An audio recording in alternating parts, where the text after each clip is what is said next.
Welcome, everybody, to our weekly press conference. Coach Kenny Burns will be joining us, obviously, and Coach Dave Duggan will talk a little bit about the defense. Coach, let's put homecoming and UB to wrap as we look forward to the bye week and obviously flipping into midweek action. Yeah, excited about midweek action. Haven't been a part of it for about 7 years, but I remember my time at Western Michigan was always good football, and it was fun for the kids being on national televised games and stuff like that. So excited about that. Last week's game, obviously disappointed in the loss to Buffalo, but a lot of credit to them and what they did. They did some things schematically to cause issues, and I don't feel that we adjusted fast enough as a coaching staff. We've got to be better with that. We'll learn from that for sure. But again, we're on to the next one, and our guys are excited. Now we've got to finish the next four the right way, getting bigger, faster, stronger, and kind of getting some of the things, that the kinks, and figuring them out. And the time is now, is what I told our team, to start putting this thing together. And I know they're eager to get back to work. With that, excited for Wagon Wheel Week. I'm going to start off by I've been studying this, so I've got some fun facts. 65 meetings total is what I learned online. The school down the road leads the actual series 35 to 28 to 2. But, since the wagon wheels became a thing, the actual wagon wheel, we actually lead at 27, 24, and 1. We've got the largest victory, 47 to 0, and the longest streak of 10 games from 1942 to 1954. And we've won the last four meetings. So it's been fun to learn about this rivalry a little bit and get some education on it. And Coach Farrell's educated me very, very much as well on this deal. So excited for this opportunity. But talking about the school down the road a little bit, they've got a really good football team, and I truly mean that. This team could easily be 5-3. They've lost, I think, one possession games, two overtime games. They've had a lot of games they've been right there in. So you can see they're trending in the right direction. Coach Moorhead does a great job. Do not know him personally, but I know he does a good job, and he's got that team moving in the way they want to. So we got our hands filled here. We got to play our best football and keep getting better and keep the will here. So excited about the opportunity.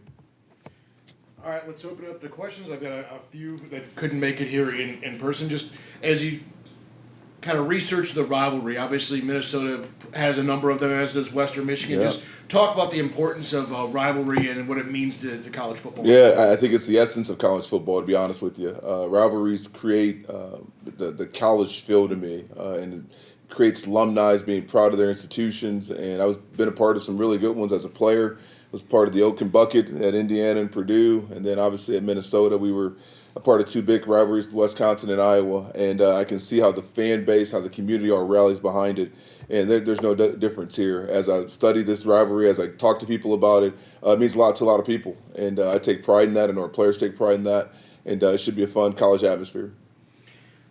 Just how are you handling the mini bye week? You get a little bit of time for rest, and how are you guys handling that in terms of preparation for next Wednesday? Yeah, the biggest thing is taking care of our bodies. We got to get healthy. So we took a couple of days here to basically be masters of the training room, we call it, and really fine-tune our body and get us back to 100%. We haven't had really a ton of season-ending injuries, but we have had a couple injuries that have helped some guys out from here and there. So we got to get healthy, get full force to go take on school down the road, but that's really what we're doing. And then also we're doing a self-scout as coaches. We're looking at what's worked, what hasn't worked, what can we improve on, from situational football to scheme to personnel, to find out what can give us the best advantage to win the last four games here. So it's a deep dive, I call it, into our program right now, and I'm doing the same as a head coach. What's working on and off the field? What do we need to be better at, and how do we move this program in the right direction? Well, let's turn to our virtual contingent and bring in Derek DeMint from Believe Land Media. Derek, if you'll unmute, ask your questions for Coach. Hi, Derek. Good morning, Coach. Kind of a reset week, kind of like you were just talking about, with some self-scouting, with a few extra days of prep. But for a question, can you talk about, you made mention of, rivalries, but a lot of times they tend to be at the end of the year, kind of the cap off the season as a whole. But with this one kind of being not in the middle, but you can't put all your eggs into this basket because there's an opponent 7 days after this. Can you just kind of talk about that mindset of, the focus on this game, and as you mentioned, the additional exposure, the additional ambiance of this game, but still keeping the big picture as well. Yeah, no, that's a great question, a great point, honestly. I don't mind the mid season rivalries. I think they're good. I think it brings a little life, no matter what your record is. It brings a little life to your football program and get your guys excited about playing a game. I think there's always excitement at the beginning of the year, depending on if you're in bowl contention or not. Excitement throughout the year kind of can fade and go. And I think having a mid season rivalry is great for college football. Get your fan base back engaged, get your players back engaged, and it gets them fired up about something, no matter what the record is. So I actually like it. I think that our guys are excited about it. I do see the essence of finishing off the season with the rivalry too. So I'm kind of right in the middle of both. But no, I think our guys understand that we got to get better. What we're focusing on is changing our best daily, weekly, just finding ways to get this program moving in the right direction, which I believe it is. I know the result doesn't always add up to that, but I see the development and the growth of our football team, and I know we're moving in the direction I want us to move in. So it's about, to me, yeah, enjoying the rivalry, but still understanding that we're playing for a lot more when this game is over, and we'll put it to rest a week from the week from the game, and we'll be okay. So I'm excited about the rivalry though, and I'm excited for our team. Hope it kind of answered And that. then sorry about that. Just one more. Just the switch from the traditional Saturday games to now midweek action, and some of the challenges that presents for your coaching staff, for your team. Just kind of you get into that schedule, into that habit, and now everything just kind of shifts. Just kind of that mindset change and the challenges that presents. Yeah, the biggest thing it presents is distractions, right? I mean, now the guys are in class, and in the MAC, you don't miss class for really the game. So they've got to go to class, they've got the school, they've got all that stuff, even on game day. So we have to do a good job of coaches is getting them refocused. I think that's the biggest thing. I think once they get on the field, football's football. They'll get the three fires lit, I call them, the emotional fire, the physical fire, and the mental fire. Those will all get ready to roll by the time they get to kickoff. But it's really eliminating the distractions of routine, right? For this long, they've been on a routine from Saturday to Saturday of what it looks like, what a Sunday looks like, what a Monday looks like, what a Tuesday looks like, and their bodies have kind of got used to that routine from a lift standpoint, from a meeting standpoint, from how they practice. Now it's shifting to the core of your practices are on the weekends, so making sure they're doing the right things off the field. And again, just eliminating distractions in all areas of their life to make sure they're focused and giving themselves the best opportunity to win on really Wednesday this week. So it's just it's a mindset shift as a head coach, in my opinion, and your mindset, and then making sure your players understand that there's different distractions now that are going to be in front of them that they've got to handle. Thank you, Coach. Have a Yep. great week. Yeah, thank you. Let's go to Tom Evans, one of the partners in crime up in our booth. Tom, any questions for Coach? Yeah, Coach. Do you lean on some of the local kids that are upperclassmen to let the underclassmen know, and some of the new guys that are new to the area, about the intensity with the school down the road, that the proximity really does kind of crank this one up a little bit? Do you kind of lean on some of those kids a little bit to help you with the rivalry week? Absolutely, and not just those kids, but former players, people in the community that have been a part of the rivalry. You lean on a lot of things to make everybody understand the importance of it. Coaches, players, trainers, equipment people, we all have a part of this one, in my opinion. So, yes, we will definitely lean on some of our older players, and then guys who are from this area who've been a part of it since they were little kids, and make sure that everybody understands the importance of this game and what it means to us, and what it means to keep the will here. And I think that's what all of our attention and focus is going to. And I think this week bringing in some former players that have been a part of it is going to be a big part of what we do too, to make sure everybody understands that we all have a say in this one. Coach, do you get to a point in the season where you've got some guys that have been working hard for you in practice, and you maybe haven't seen them on the field, and you try and find some spots to get them on the field to see what they might have, or is that just kind of continue on down as you work your way through it? I'd love to say that's what we're going to do, but I think that's what we're already doing. There's a lot of guys who haven't played a lot of football to this point that are playing now. We have a ton of inexperience on our football team that's gaining experience as we go. I always talk about we have 3 freshmen starting on the O-line. Those guys need to keep growing and growing and growing and playing every single game. And as coach, I think we're always going to find who's going to give us the best opportunity to win. And I think that we're playing the guys that are giving us the best opportunity to win. We always constantly develop our younger guys who are maybe backups in practice, give them every opportunity to present the chance to play. But in the end of the day, I think our coaches do a great job of evaluating and putting guys in situations who they believe can win the game for us every Saturday to Saturday. So I think we will look at that a little bit, but I think we're playing so many inexperienced young guys right now that I don't think there's much depth behind them to move in there. And with with kind of the weekend off and Friday night high school playoffs start in Ohio, will you guys be canvassing the area to take a look at some kids here locally and do a little bit of recruiting? We've done a lot of recruiting locally up to this point, to be honest with you. We've been out and about. With some of our games, like when we played Ohio, Miami, we were out both of those weeks recruiting locally. I think we're going to spend this week doing a little bit more national recruiting, making sure the guys that are committed get some eyes on them and see how they're doing, and then make sure the guys we're recruiting the classes to come are still trending in the right direction. And so we are always actively recruiting. That's the number one thing. That's a lifeblood of the program, in my opinion. And our coaches know that's how I feel about it, and they are always constantly recruiting. We spend several days throughout the week recruiting as a full staff. So this week will be no different, but we'll just kind of go on outside of our footprint a little bit and make sure we touch all the guys that we're recruiting from, not just the local area, but the national area. Thanks, Coach. Yep, thank you. Last and certainly not least, let's go to Rob Polinsky. Rob, any questions for Coach? Yeah, thanks. And Coach, I apologize for being late. If this was already asked, again, my apologies. No worries, Rob. It seemed like we were making some progress and some strides, against Ohio and against Eastern, and obviously that wasn't the case Saturday. After looking back at the film, what were you most disappointed in? What are you working on this week in this kind of mini bye, if you will, a few extra days, to kind of get ready, put that one to bed and get ready for the rest of the season?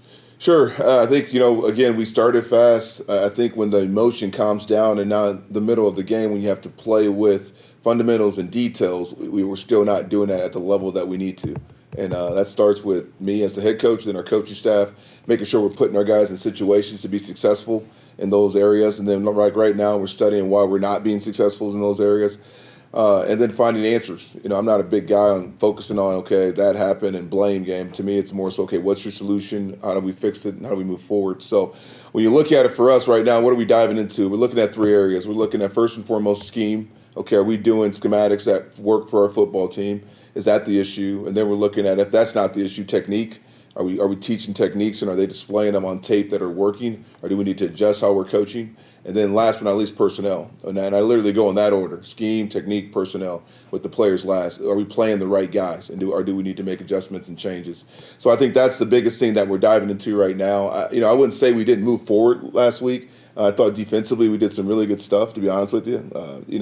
They came out after we stopped them and we got the 3 points and we got a turnover after that, which is, we were right there to score again, which I'll get to in a minute on offense. But they stopped them. Then we got a turnover. And again, we scored. They were at 14-0. Then they came out with some exotic formations that we hadn't seen on tape. And they ran down the field before we could adjust it and scored on us. But then we made those adjustments and fixed it, and we were okay after that. And then, you go into halftime, you look at the second half defensively, really we held them to 3 points until the last, 5 or 6 minutes of the game, with getting the ball back to our offense 3 or 4 times to score. And if we score, we make it a one-possession game, So we were right there, and that's the positives, obviously. And then offensively, we just got to, again, do our job. I don't think 11 guys aren't doing their job enough on offense. And then we get the ball in the short field. The same story. We got to score in the red zone. We didn't score in the green zone again, and we got to find ways to get creative and score touchdowns and not have field goals. So, there's stuff that we're studying as a coaching staff. I wouldn't say again we're not moving in the right direction. I just think we need to get all 22 moving at the same time in the right direction. That's our biggest issue right now, in my opinion, because you got 18 guys doing the right thing, and then 1 or 2 guys here or there that are not.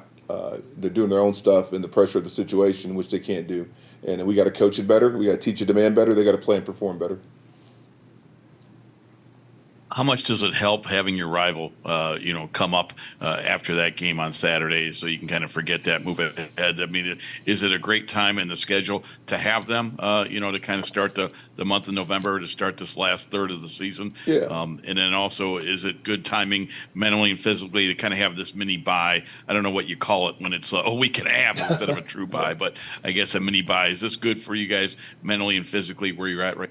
I think the bye is at a really good time. I think our team needs it. I think we need to get away. I think we're drained emotionally and physically right now. I think that's what college football does to you. It takes it out of you. It's a physical game. And then there's a lot of emotion in this. I mean, these guys read social media. They see it. They see what people think of them. And I think that can take the mental side of it out of them at times. So as a head coach, you've got to always be cautious of that with how you demand, how much love you put on them in these situations, because they are trying extremely hard to give us their best. And they're putting it together slowly but surely. And some of these guys won't be here to reap the rewards of it. But for me, I think this time right now to sit back, reflect, and see how we can be better as individuals first, and then on our sides of the ball, then as a complete football team. I think that's where we're starting, and I think that's why this is important that this is now. From a standpoint of this game being right now, I don't think it. I think it's great, but I don't think it matters. I think our guys they're a very mature group, and I truly mean that. They get back to work. I mean, we had our best lift on Sunday after the game of the year. So those guys are eager, and they're eager to finish strong and start moving this program in the right direction. And I think they all believe in what we're doing. I think they see the commitment by our coaches, by the support staff to them, and I think they want to produce the result that everybody wants. But they also know it's a process. So, I love that the game's here, but in the same breath, I think our guys would have came out and responded no matter what. Thanks and good luck. Yep, thank you. Thank you, Coach. Just any final statements before we bring in Coach Duggan? No, I appreciate the coverage, and go Flashes, can't grit. Thank you. Coach, just kind of an opening statement on your kind of state of the defense here so far through 2/3 of the season. Well, it's like I told the team this past weekend. I'm sorry that things have not worked out the way that we had hoped that they would. I think we got a really mature group, and I love working with this group. I've said it all along, and I wish that we were having more success, and we're not, and we are what we are, and we just, can only do one thing, is look forward to getting back to work. And obviously with a huge rivalry game, I think that, keeps our spirits a little bit higher than normally they should be, but I think our kids are excited to play this week. Coach, we asked Coach Burns this same question. We'll ask it to you. Just your overall thoughts about the rivalry throughout college football. I know you're new to this one, but obviously, given your history throughout the game, you've been in several of them. So just talk a little bit about the importance of rivalries in college football and what makes it special. Well, I think that's what makes college football special, to have the intense rivalries that excite your fans. And this one, to be honest with you, is as big, if not bigger, than most I've been in. I didn't really understand the true value of this rivalry until I was, inducted into a staff meeting that incorporated people talking about how important this was to the school and the area and the fans. And then every time that I mentioned the school down the road by true name, I was corrected by several of our players and lectured by Shane Slattery in particular that, Coach, you really got to understand how important this rivalry is. And the more that I've been around, the more that I really can appreciate how important it is to this university, our players, and our fans. And I'm excited to be a part of it. Let's open it up for questions, and we'll start with Derek DeMett from Believe Land Media. Derek, if you have any questions for Coach. Yeah, Coach. So a big story on both sides of the ball was the roster overturn. On your side, you did have the two returning players in C.J. West and D. Miller. Can you just talk about their leadership and kind of bringing everyone together, and maybe some other leaders that have blossomed this season thus far on the defensive side of the? Sure. Well, CJ West obviously was a little bit limited coming into the spring due to coming back from knee surgery, and then obviously he kind of nursed it a little bit through camp. But he's just kind of coming back into playing really good football for us. But he has never wavered from a leadership point of view. Even in the spring, you could always lean on him. He was always a voice that I could talk to. He gave great insight, to how the team was doing, if what his feelings were, how we were challenging them. And DJ is the exact same way. And, I think the both of them are so mature. They get it. They listen. They have a great perspective on seeing it through two lenses, the coach's perspective and the player's perspective. And they have a way to kind of temper it to where, okay, they get both sides and they give me great feedback. And the other thing that I think both of those guys do is they lead by example. I mean, they're saying one thing and they are out there trying to deliver our message, and through their play, I think that they are, exceptional leaders. And like I said, I inherited a really good group of players to come in and take over a program. This is one of the best total group of defensive players, maturity. Work hard, never have pushed back on anything that we've asked them to do. And so I couldn't be more happy with the guys. I just wish we were experiencing more success for those guys, especially DJ and the guys that are leaving. That's where it starts to hurt a little bit. But, they're fighting through it, and they got the challenge of trying to win us out. Thank you, Coach. Sure. Let's go over to Rob Polinsky. Rob, any questions for Coach? Yes, Coach, I was wondering, seems to me like the defensive line has really performed well this year. Is that a bit of a surprise to you as well as they played, considering that really CJ West, was your lone? I know Bill Ott played a little bit as a freshman, but how surprised are you at the defensive line, and what's been the key to that group overall getting better and better as the year's gone on? Well, I was here in the spring, and I thought that, obviously Stephen Daly and Oliver Billett are new pieces to the defensive line this year. They were part of the, Coach Farrell last season, and, it's a tribute to his coaching, to be honest with you, and their maturity and their growth in the offseason. Obviously Stephen and Oliver are both really good athletes. They're really strong, and they work really hard. And so, I'm excited about the future with those two, to be honest with you, and CJ.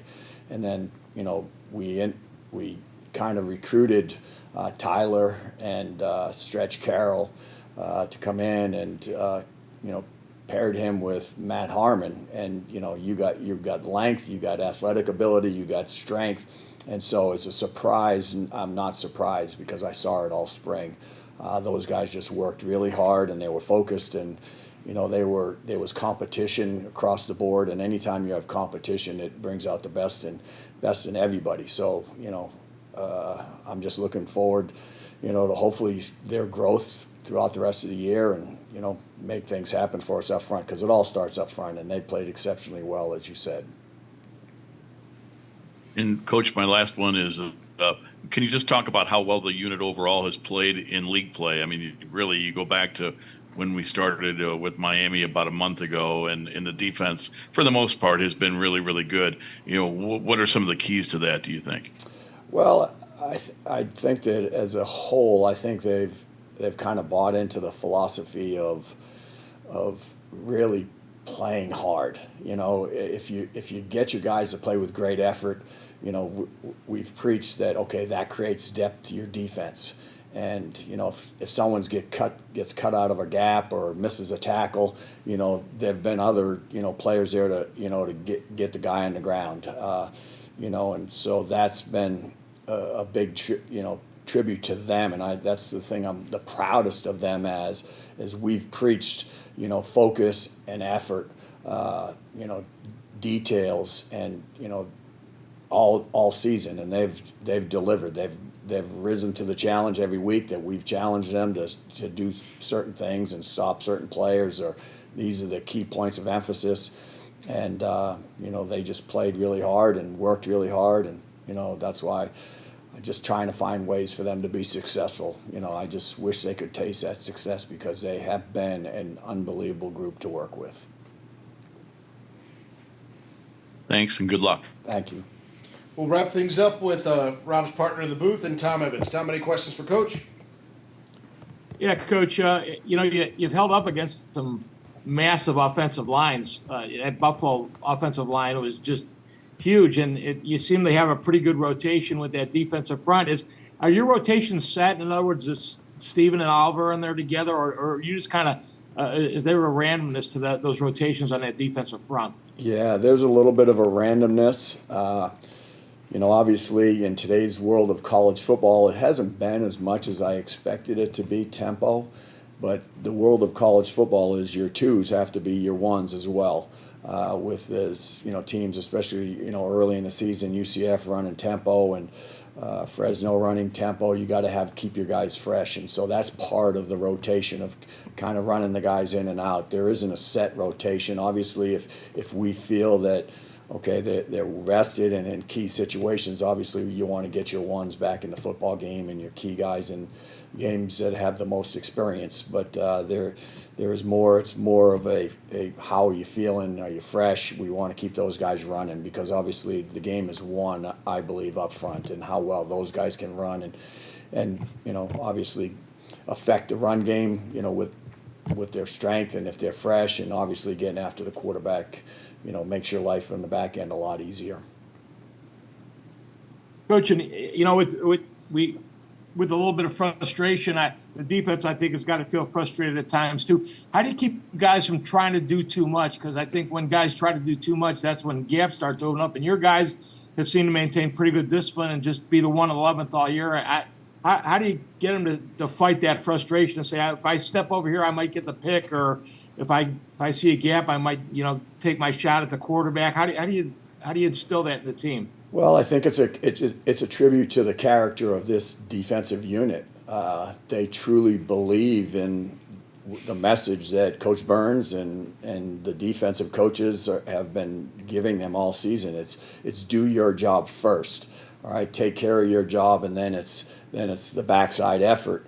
And they get it. And sometimes the thing that's you look back on some of the close games. It's the 3 or 4 plays of, that gave up explosives, and are we in situations was it a focus issue? Was it a concentration issue? Was it a technical issue? Was it schematics?